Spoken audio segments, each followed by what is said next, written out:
रस्त्यावर धडक मोर्चा आम्ही काढणारच या मागणीवर हे सगळे आंदोलक ठाम असल्याचं पाहायला मिळतंय।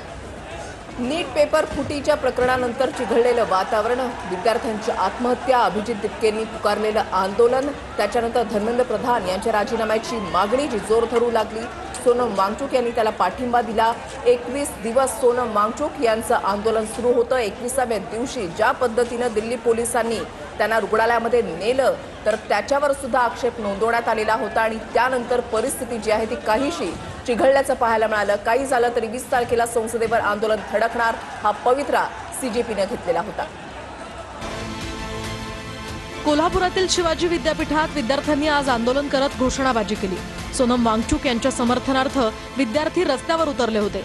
यावेळी सुरक्षा रक्षकांनी विद्यार्थ्यांना रोखण्याचा प्रयत्न केला, त्यामुळे विद्यार्थी आणि सुरक्षा रक्षकांमध्ये शाब्दिक वादही झाला।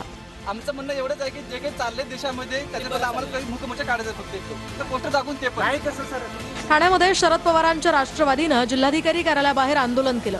जितेंद्र आव्हाड यांच्या नेतृत्वात हे आंदोलन करण्यात आलं। यावेळी सरकार विरोधात जोरदार घोषणाबाजीही करण्यात आली।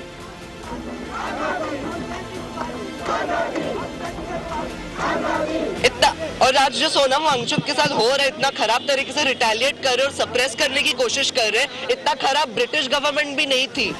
जंतर मंतरवरील आंदोलनाला भिवंडीमधील तरुणांनीही पाठिंबा दिलाय। भिवंडीमधील छत्रपती शिवाजी महाराज चौकात मोठ्या संख्येनं तरुण तरुणी एकत्र आले। त्यांनी सोनम वांगचुक यांच्या समर्थनार्थ जोरदार घोषणाबाजी केली।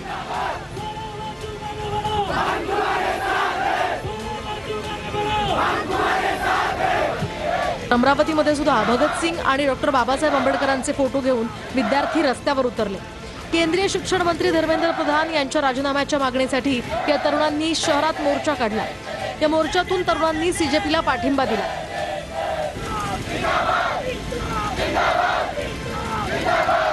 नागपुरातही सोनम वांगचुक यांच्या समर्थनार्थ शांतता मोर्चाचं आयोजन करण्यात आलं होतं। रायटी चौकातील परवानगी नाकारल्यानंतर संविधान चौकात हे आंदोलन करण्याचा निर्णय घेण्यात आला। या मार्चमध्ये ठाकरेंच्या शिवसेनेसह विविध सामाजिक संघटनांचाही सहभाग होता। आंदोलनाच्या पार्श्वभूमीवर संविधान चौकात मोठा पोलीस बंदोबस्त तैनात करण्यात आला होता।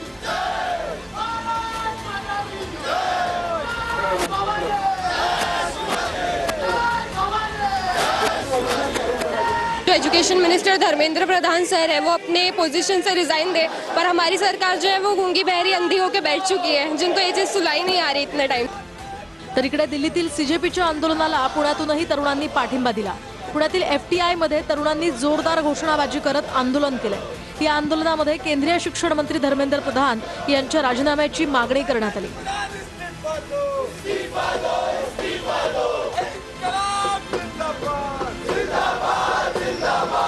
सरकार एकदम अनसुना किए जा रही है उस चीज को। सरकार एकदम बहरी बैठी हुई है, सरकार को कुछ सुनाई नहीं दे रहा है। सरकार इतनी निरंकुश है कि आज सोनम वांगचुक जी पिछले 20 दिन से जंतर मंतर पे बैठे हुए थे और सरकार उनको उनसे बात करने के बजाय एक डायलॉग करने के बजाय उनको जबरन जाके उनका पास तोड़वाने की कोशिश कर रही है। तर नाशिकमध्येही नीट पेपर फुटी प्रकरणी राजकीय पक्षांसह सामाजिक संघटनांनी आंदोलन केलंय। सोनम वांगचुक यांच्या समर्थनार्थ मोठ्या संख्येनं तरुण रस्त्यावर उतरले। नाशिक जिल्हाधिकारी कार्यालयासमोर हे आंदोलन करण्यात आलं।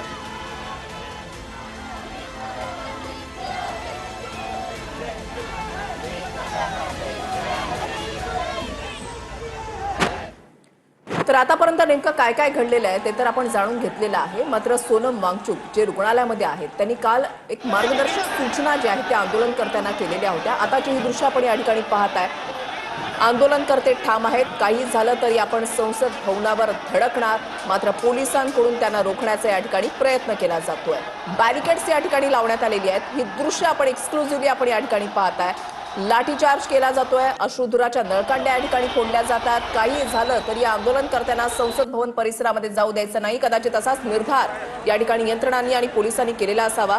काही वेळापूर्वी सीजेपीचं शिष्टमंडळ यानं जेपी नड्डा यांची भेट घेतली। 2 तास वाट पाहिल्यानंतर 10 मिनिटं चर्चा झाली अशी माहिती सीजेपीकडून देण्यात आलेली आहे आणि चर्चेचं आश्वासन जे आहे ते जेपी नड्डा यांच्याकडून देण्यात आलेलं आहे। मात्र जोपर्यंत ठोस हाती काही लागत नाही तोपर्यंत आम्ही आंदोलनावर ठाम असल्याची भूमिका अभिजित